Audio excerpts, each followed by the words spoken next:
আসসালামু আলাইকুম। নুরুল হাসান সোহানের ১ ওভারে ২৬ রান এবং শরীফুল ইসলাম যেই ওভারে ২৬ রানটা দিয়েছে, ওই একটা ওভার পুরো ম্যাচটাকে ঘুরিয়ে দিয়েছে এবং নুরুল হাসান সোহানের দারুণ একটা কামব্যাক, প্রায় ৪৪ বলে ৭৬ রানের পুরো ম্যাচ উইনিং একটা নক ছিল এবং আমরা জানি যে নুরুল হাসান সোহান কিন্তু অলমোস্ট ৪৫ রান করেছে ৮ থেকে ১০টা ম্যাচ খেলে। ১০টা ম্যাচ খেলেছে, ৮টা ম্যাচের মধ্যে ব্যাট করার সুযোগ পেয়েছে এবং বিপিএলের এইবারের মঞ্চে তিনি মোট ৪৫ রান করেছে ১০ ম্যাচ খেলে। তো এই একটা ম্যাচে উনি ৭৬ রান করছে।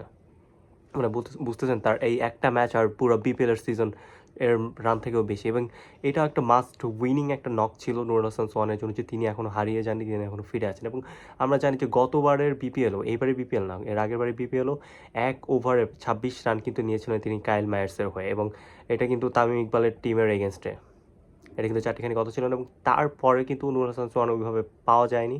ওই পরে কিন্তু ওই লেভেলের নকটা দেশীয় ক্রিকেটে তারকে দেখি নাই এবং বিপিএলের এই পুরো বাজে একটা সিজন কাটানোর পর এইবারের একটা যেই নকটা ছিল, এটা আসলে পুরো ম্যাচ উইনিং একটা নক ছিল এবং পুরো নিঃসন্দেহে ন্যাশনাল টিমের এগেনস্টে দুর্বার যে ধূমকেতু যে দলটা আছে, সেই দলটা নুরুল হাসান সোহানের কাঁধে ভর করে আসলে দলটাকে জিতিয়েছেন।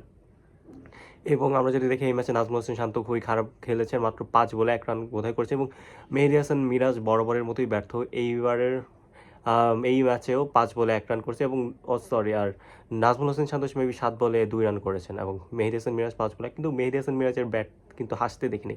এই টি-20তে কিন্তু বরাবরের মতোই ব্যর্থ হচ্ছেন মেহেদী হাসান মিরাজ এবং এটা কিন্তু খুবই কনসার্নিং। নুরুল হাসান সোহানেরও কিন্তু ব্যাটিং পারফরমেন্স খুবই খারাপ ছিল, কিন্তু তিনি কামব্যাক করেছেন।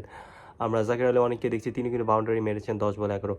সবাই মোটামুটি শেপে না থাকলেও বলা যায় যে কাছাকাছি আছেন, কিন্তু মেহেদী হাসান মিরাজের কিন্তু এই উন্নতিটা আর হচ্ছে না। তিনি বারবার একটা বড় যেই ডাউনফলের মধ্যে দিয়ে যাচ্ছেন, তার ডাউনফলটা কিন্তু শেষ হচ্ছে না এবং দেশের ক্রিকেটের জন্য এটা অ্যালার্মিং এবং আই হোপ বাংলাদেশের যারা টিম ম্যানেজমেন্ট, যারা কোচ আছেন, এভরিওয়ান এই ব্যাপারটাকে খুবই সজোরে দেখবেন এবং মেহেদী হাসান মিরাজের যে বর্তমান অবস্থা, তিনি কিন্তু ওডিআই ক্রিকেটের জন্য পারফেক্ট না। ইভেন সিলেটের তিনি প্রতিনিধিত্ব করেছেন।